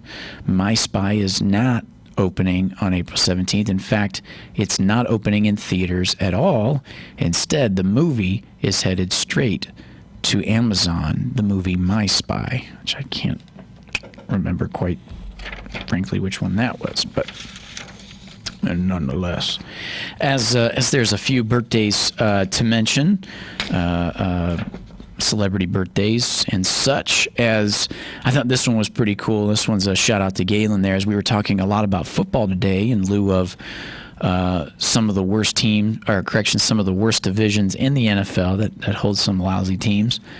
And he just wants me to say that the AFC North is the worst. I don't think they're quite the worst. I think the NFC East is, but nonetheless, we'll argue that to death. But with the speaking of football and the upcoming NFL draft, is famed NFL coach and broadcaster John Madden. Here's a guy. As John Madden turns today, April 10th, 84 years old. Super Bowl winning coach and broadcaster John Madden, 84 years old. Best known for in the ideas of generations with John Madden is at the evolution of video games, sports video games, is him with the name on the NFL marketed sports games, Madden, as John Madden today is 84 years old. Here's another one, and this one's kind of ironic. I don't know if they were playing the movie last night because this actor's birthday is today or something like that, but it's funny how those things line up. Actor Steven Seagal is 68 years old today. Steven Seagal. A lot of people know him from the one movie, which is the movie that was on last night that I caught a little bit of, was the movie Under Siege, where they hijack a Navy vessel, and played by Gary Busey, and Tommy Lee Jones as Steven Seagal is the protagonist Marine that knows all of the basically the hand battling skills to rescue the boat from terrorist hands. As Steven Seagal is 68 years old, that's the only movie I know that he actually was fairly popular and good in. All the other ones were kind of those B-level movies. But I remember as a kid, that one, Under Siege, as Steven Seagal is 68 years old today. We brought this up earlier in the show. Moving on here, so we brought this up earlier in the show, and this is part of the news attacks for today. And I think it's worth mentioning again that a 101-year-old British man was infected with the coronavirus and beat it, as this story is now made national headlines out of Stourbridge, England. A 101-year-old British man has returned home after beating the coronavirus, according to the hospital that treated him. And the man spent 2 weeks battling the virus at the Alexander Hospital in Redditch, England, according to the Worcestershire Acute Hospitals National Health Service Trust. Got that one right, said that one pretty good. As the BBC identified the man as Keith Watson, the hospital only released the patient's first name. It says the hospital shared a photograph of Watson with the staff, and the post said, "Well done to everyone on Ward 12 at the Alexander Hospital for looking after Keith so well for the past 2 weeks." And as the article went on to say a little bit more as to the idea of how much of a morale boost that was for the folks treating him, and the idea of having somebody as old as him go through coronavirus and come out on the other side okay. What's interesting about this is the fascination as they try to throw quippets here to make you folks laugh here on our editor prep. It says a 100-year-old British man was infected with the coronavirus and beat it, as we mentioned there, Keith Watson. And it says here, and Tom Hanks has agreed to play him in a movie in 40 years from now. As we know, Tom Hanks always plays those characters that go through something tumultuous and always plays it well. And I'm sure that one will hit home, considering Tom Hanks had gone through coronavirus himself. That's a joke, folks. Moving on, it says orange juice sales are soaring. Well, we just talked about milk on the decline. Now, orange juice sales are soaring. American consumers have been stocking up on staples as the coronavirus pandemic spreads, giving one struggling beverage a much-needed boost: orange juice. And that makes sense to the idea of orange juice containing vitamin C, as the U.S. retail sales of orange juice has jumped about 38% in the 4 weeks ending on March 28th compared to the same period last year. Now, I'm waiting for the survey that says of the orange juice that's purchased, 38% say that they've actually only bought the orange juice to mix it with their vodka during quarantine. That's kind of crazy nonetheless. Now, we were talking about how milk took the downturn, orange juice sales go up, and then, of course, cereal we talked about going up too, and toilet paper sales going up and all that stuff. But it makes sense in the idea of orange juice sales as the vitamin C and the health benefits that people would expect to have drinking orange juice, I say, than what they would see rather than drinking milk. It's just interesting. Here's a wacky but true, as a couple get married and jailed on the same day. A newlywed couple in South Africa managed to get married and jailed on the same day after police stormed their wedding for flouting the coronavirus lockdown rules. An unnamed couple had just said their I do's when armed police stormed the ceremony, which was taking place in front of 53 guests, not practicing the social distancing or the groups of 10 or more to not take place, as what had happened in South Africa, as they managed to get married and then jailed as the police stormed their wedding for flouting the coronavirus lockdown rules. That one's interesting. Now, I don't know what kind of policies or rights that the citizens of South Africa have in lieu of, but that seems a little crazy. Moving on here is Dan and I were mentioning it, and I know we talked a little bit more about it Monday when we had Lena Williams in from Hires Baxley. We talked about it the week before, though, for about a half hour, was the show Tiger King, the docuseries on Netflix that's been extremely, extremely popular, and more so, too, with people within Florida knowing that a few of those places that have the tigers actually takes place here in Florida, is now Netflix is bringing back Tiger King for one more episode, as Netflix announced Thursday that it would release an 8th episode of the Tiger King titled The Tiger King and I on April 12th. The episode is an after show hosted by comedian Joel McHale. Interesting. So I'm sure they'll be tuning into that nonetheless. Old Tiger King. Crazy show. It's worth it. It's worth taking a look at. It's worth taking a look at nonetheless. It's interesting. I still got an episode to finish overall, but crazy people. I think Galen put it best when he said that they're all criminals. They're all ridiculous. They're all nuts, I guess. As we're making our way here towards the bottom of the 10 o'clock hour, that means we just got about a half hour left within our show here at AM Ocala Live. And when we come back from the break, stay tuned, as we're going to have our show finish out with Ocala Magazine and OM Radio.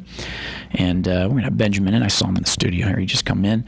We're going to be doing that to wrap up this Good Friday. And after the show, AM Ocala Live, stay tuned with Annie Marie Delgado to round out our show, then get into and stay tuned with Annie Marie Delgado to host Conservative Watch Hour right here on WOCA, The Source, 96.3 FM, 1370 AM.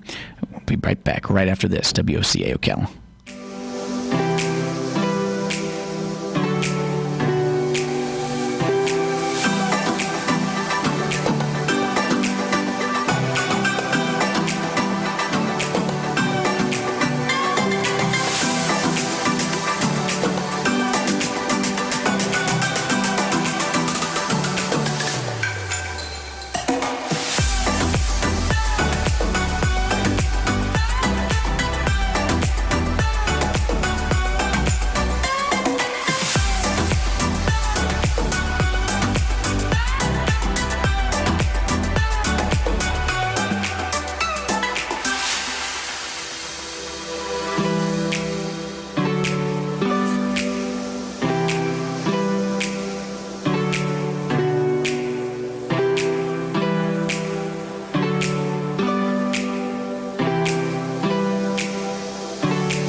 Chris Foster. President Trump on Twitter writes, big economic bounce back, calling for another round of coronavirus financial relief, including payroll tax cuts and the return of tax write-offs for business entertainment. Labor Secretary Eugene Scalia tells Fox we'll have to get back to work before this virus is completely gone. We know it might not be the same date in every location that we're all back to work. We'll need to plan accordingly.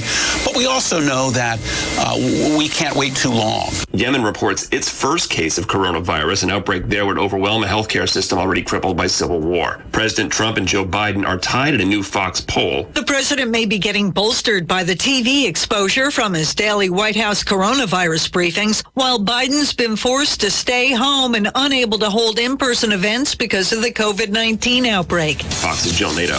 America's listening to Fox News. This is Joanne Jenkins, CEO of AARP. The coronavirus continues to affect us all, and we are here actively supporting you and your community. Every day, we're providing trusted information from top health experts, sharing tools to help protect families from fraud, and creating resources to support family caregivers everywhere.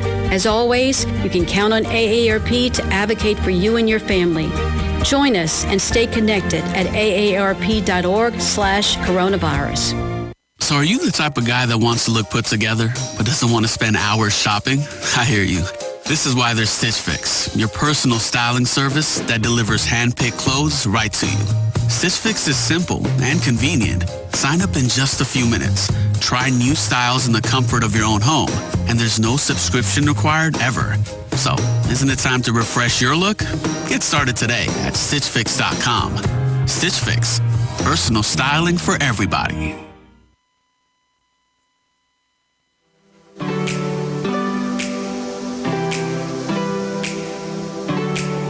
Broadcasting from the Paddock Mall Studios, this is WOCA, Ocala, Gainesville, The Villages, 1370 AM, 96.3 FM, The Source. Here's an important announcement from Bob Wine's Camellia Gardens in Ocala. We've been deemed an essential business, and are therefore open regular hours for your convenience. Now would be a perfect time to visit this gorgeous 5-acre garden and select the very best buys for your yard. Right now, they're having a terrific tree sale. Your chance to get nice-sized trees, almost 5 feet tall, a huge selection for as little as $19.99. Choose from dogwood, elderberry, golden rain tree, beautyberry, even live oak, just $19.99. Other specials, large and stately Italian cypress, just $22.99, and blueberry trees are on BOGO. If you wish, you can order by phone, and your purchase will be delivered curbside to your car. Come to the garden. This week, Bob Wine's Camellia Gardens on Southeast 38th Street in Ocala. Daily till 4:30, still in the same place since 1952. Career Source, Citrus, Levy, Marion brings together business and community partners, economic development leaders, and educational providers to connect employers with qualified, skilled talent and job seekers with employment and career development opportunities. Tune in the third Wednesday of each month at 9:30 a.m. to Career Source, Citrus, Levy, Marion, and learn how they can help you. Keep up with what's going on in the downtown area with Ocala Downtown Newspaper. Delivering thousands of newspapers to businesses in the downtown area, Ocala Downtown is there to keep you informed. They even have Tom's Picks, a free referral for people who are looking for a company to do work for them. Tom's Picks will refer the company that fits your needs, and all we ask in return is that you tell them where you heard about it. It's simple. For more info, just call Tom's Picks, 352-804-1223, and pick up your copy of the Downtown Ocala newspaper today. And now read Ocala Downtown newspaper online. Shamrock Security Systems, 629-3223. Shamrock Security Systems is located here in Ocala, Florida. Shamrock Security Systems is a top-rated alarm company offering 24/7 monitoring, video surveillance, fire and flood protection. You'll sleep a little better once the job is done. Shamrock Security Systems for over 31 years. 629-3223. Get a 100% free quote from Shamrock Security. 629-3223.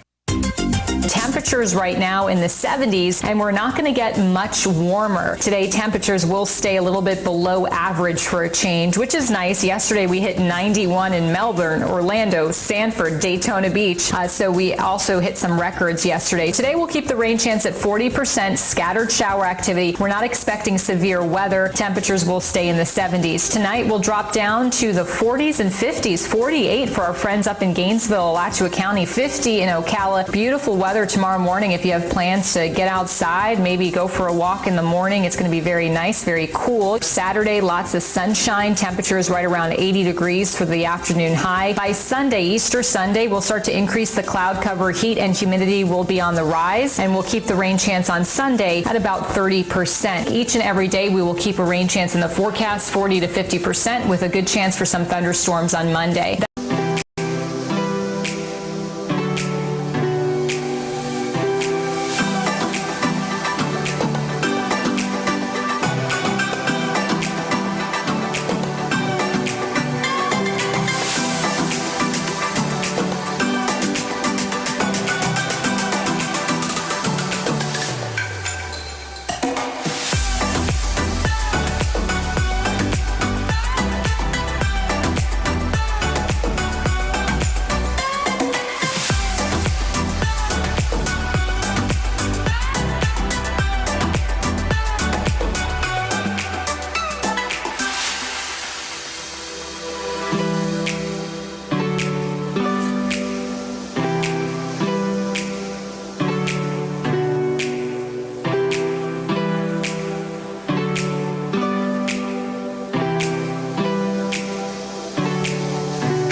And you're listening to AM Ocala Live, WOCA, The Source, 96.3 FM, 1370 AM, as we are now coming up on 20 minutes before the top of the 11 o'clock hour, as we're rounding out our show here this Friday, this Good Friday, April 10th, as we're moving to the weekend. And TGIF, and we got a we got ourselves a little holiday weekend. We got Easter Sunday, as we're in the midst of Passover here and everything. And I think people are.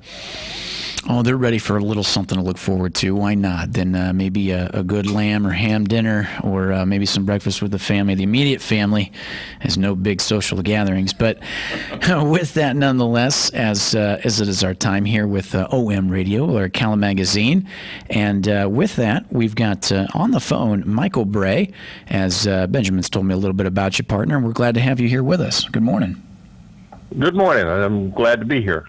Absolutely, and I'm gonna let Ben roll with it here just to get the conversation started, and then carry on from there. But I know that you've had a lot to do with Ocala in itself. He told me there off air that the inception of the First Friday Art Walk was an idea that came from you. Yes, and I'm glad to see it still going and going on strong. It looks like the people handling it are doing a fine job with it.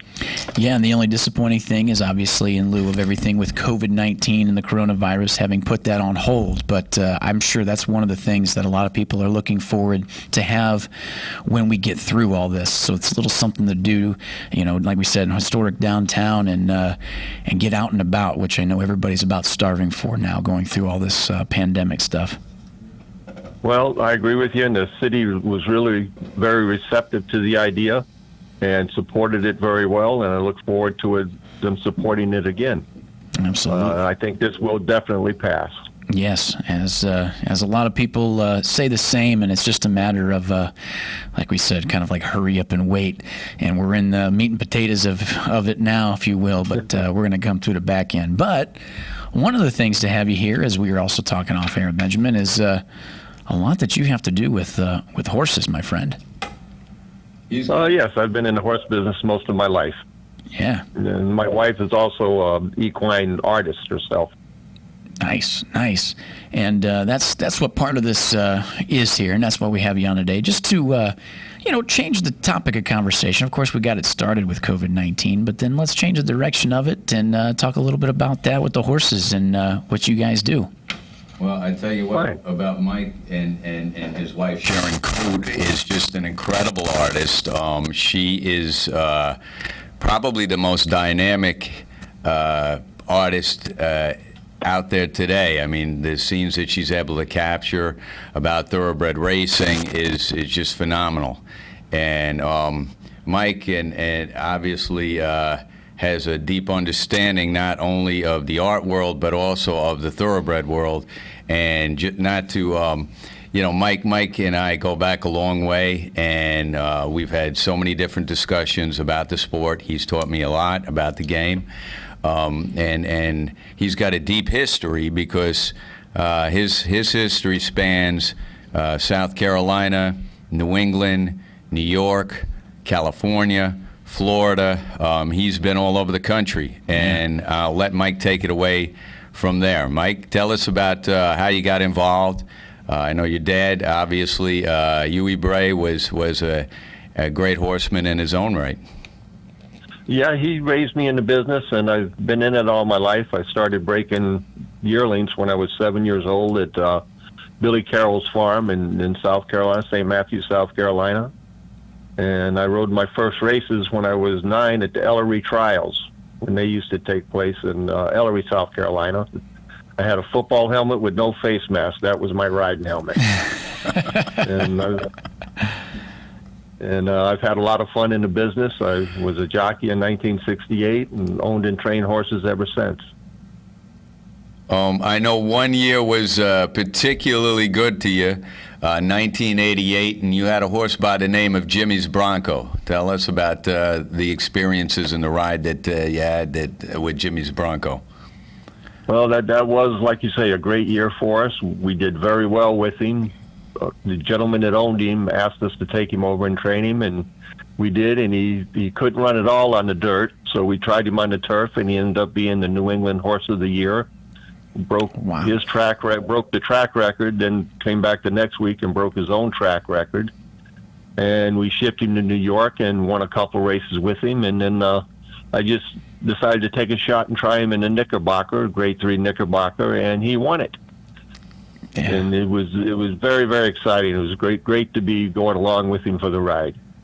Well, I know you had some great horses like Grandma's House, the Branks. Tell us a little bit about some of the ups and downs. I know you spent time out in California, and tell me about the transition from, because you worked in all phases of the game, jockey, exercise rider, assistant trainer, and then becoming a trainer. Tell me about the evolution process and how challenging was that?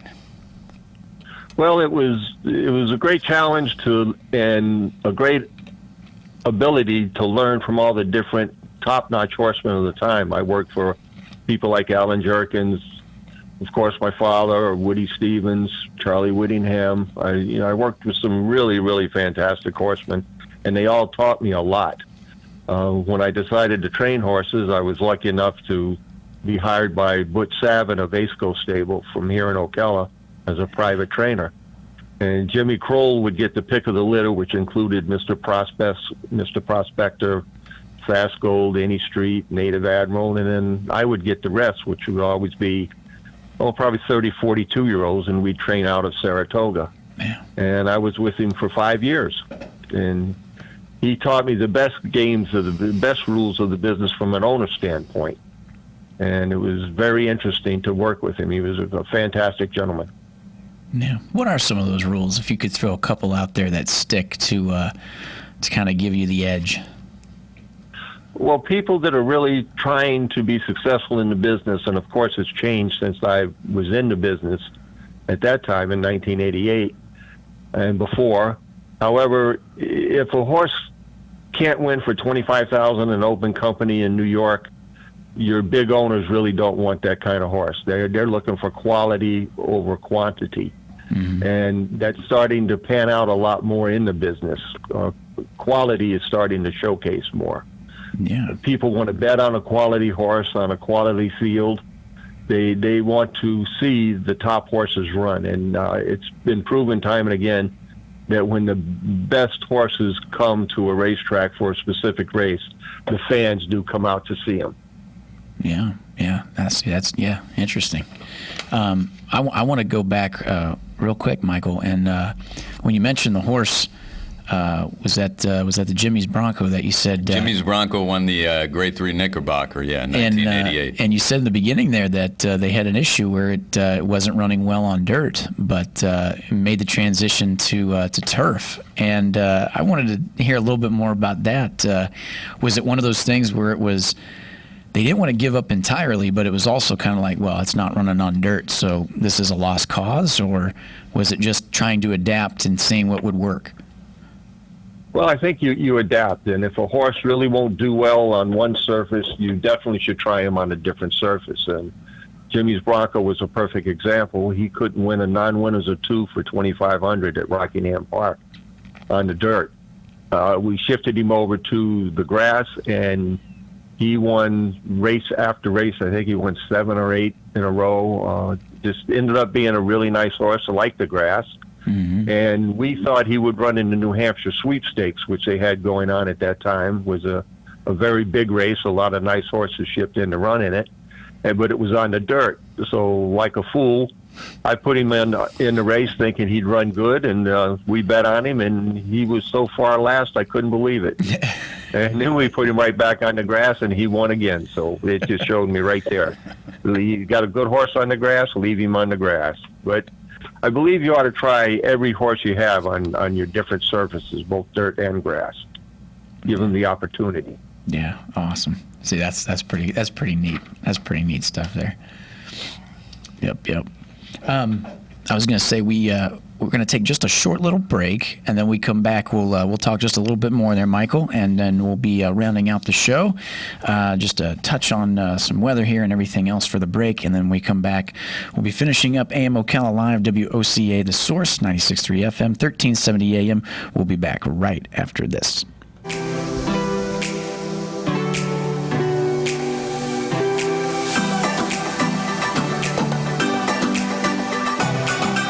Broadcasting from the Paddock Mall Studios, this is WOCA, Ocala, Gainesville, The Villages, 1370 AM, 96.3 FM, The Source. Shamrock Security Systems, 629-3223. Shamrock Security Systems is located here in Ocala, Florida. Shamrock Security Systems is a top-rated alarm company offering 24/7 monitoring, video surveillance, fire and flood protection. You'll sleep a little better once the job is done. Shamrock Security Systems for over 31 years. 629-3223. Get a 100% free quote from Shamrock Security. 629-3223.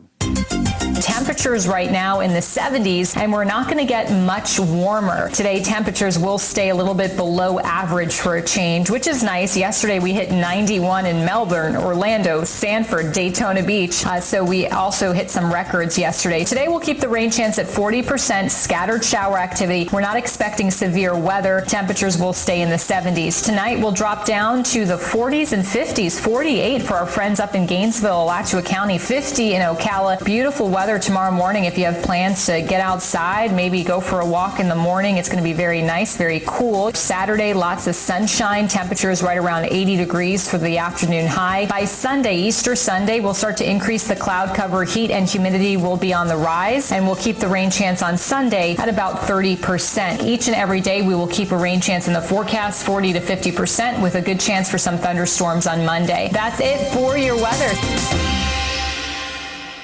Pals Ocala Auto Repair fixes all makes and models. Pals makes sure that your vehicle's engine, mechanical, and electrical components are healthy at all times. Pals team would much rather see you drive to their shop for a full checkup than be towed in for a complex repair. Give Pals a call today to schedule your next service appointment. 352-414-2984. What? A nationwide warranty, 36 months or 36,000 miles, whichever comes first? Pals looks forward to servicing you and servicing your vehicle. 352-414-2984. WOCA.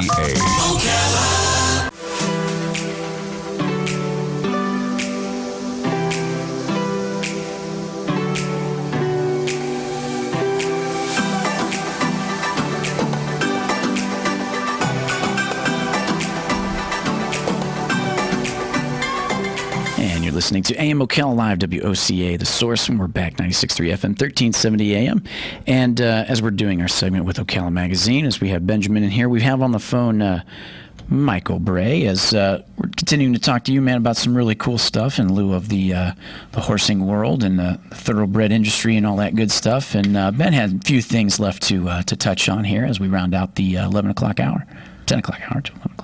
Mike, I know that we've had this discussion outside of the studio, but basically racing has evolved and progressed, and there's been some controversial issues. Obviously, one of those topics to touch on is about the use of medication. You see a lot of racetracks now going forward are going to be prohibiting the use of Lasix, Salix, furosemide, whatever you want to call it, in 2-year-olds, and that's always been a touchy subject. Obviously, it's used to prevent equine-induced pulmonary hemorrhaging, EIPH. Horse overexerts itself, capillaries break by administering furosemide. You're going to limit that and reduce the risk of that happening. But there are the other people in the other camp that believe that it's a performance enhancer. Your thoughts on basically the use of medication within racehorses? Well, I've been a member of Water, Hay, and Oats Alliance since its inception, and they're against all performance-enhanced drugs given on race day. They think drugs should be used as a preventative and as needed. However, you shouldn't have to rely on them. I definitely, myself, believe Lasix is a performance enhancer. I run drug-free at all times. I don't believe giving a horse something to mask the pain, excuse me, is going to benefit the horse at all. And I don't think when you're training horses in the morning by giving them drugs to mask the pain or to enhance their performance, you're getting a true indication of the value of that animal or that animal's capabilities. So you want to be able to see what that animal is supposed to do. I think it's more important to get into a horse's head than it is to just, using needles and trying to mask everything just for the benefit of getting another race out of them. I believe the Horse Integrity Act is definitely going to pass this year. Stand firmly behind it. I think horsemanship will prevail in this. Your cheaters, as I would call them, are the people that are winning at 30, 40% constantly and consistently. That doesn't happen in this business. If you're winning at 15, 18%, you're doing really, really well. And you can look at horsemen like Bill Mott, who's also in the Hall of Fame, one of the youngest ever inducted into the Horse Racing Hall of Fame. Believes the same thing. His win percentage is around 15 to 17%. That's top notch in this business. It always has been. It always will be. When you get these other people that are trying to take an edge and they're trying to win at any cost, they need to be caught and they need to be eliminated from the business. Yeah. There's no reason for a horse to run on any drugs. Yeah. And you see a trainer like Christophe Clement, runs one of the most classy, best operations. He won the most races in 2019 with horses that did not run on any medication, and we were talking about training horses on the turf. He's masterful in that respect, and you have classy horsemen like that. And Mike and I have had many discussions over the years. I mean, countless hours that we've spent either in person or on the phone discussing a number of things. So I really do appreciate his input and insight. It's helped me understand the business markedly. Now, how long have you guys known each other now? You and Mike? Over 20 years, so Yeah. I mean... a long time, yeah. No, it's been a lot of fun because we spent many hours here in Ocala. We spent many hours, Mike and Sharon came up, visit me in Aiken. I got to see them in Saratoga. So we've had some wonderful times together and had some great experiences. And Sharon is just such an incredible artist. Yeah. And we need to have her in here because we did a feature on her that appeared in the January issue of Ocala magazine. So is that right? We'll have to get Mike's other half in here because she's just a wonderful artist and so incredibly talented. But I know she's very busy as well. Yeah. Well, I like to say I reached my goal in life. I'm a kept man. Keeps me very well. Well, no, I mean he's done some incredible things. As far as you say, grew up in the business and had an opportunity to be all over the country. I mean, it just wasn't in New York and New England and South Carolina and Florida. You spent a lot of time out in California as well. And if you wouldn't mind maybe sharing some quick experiences about your time out in California, out on the left coast. California was a lot of fun. It was very expensive, not just in the horse business, but to live. It was very expensive. You make good money, but you end up spending it all just living and getting by. Now the horse industry, it was great racing at the time. I started at Golden Gate and Bay Meadows as an assistant trainer for Brian Webb, who was a Florida, always stayed in Florida for years until he moved to California. And then I went off on my own and started with a few horses and built up a stable from there. And I raced at Bay Meadows, also down south at Del Mar, Santa Anita, Hollywood when it was open. And matter of fact, the first year I was in California, I was traveling doing the fair circuit, which everybody kind of laughs at it, that it's a fair, they say, and it's really a big deal. They run for nice money. They give away beautiful purses.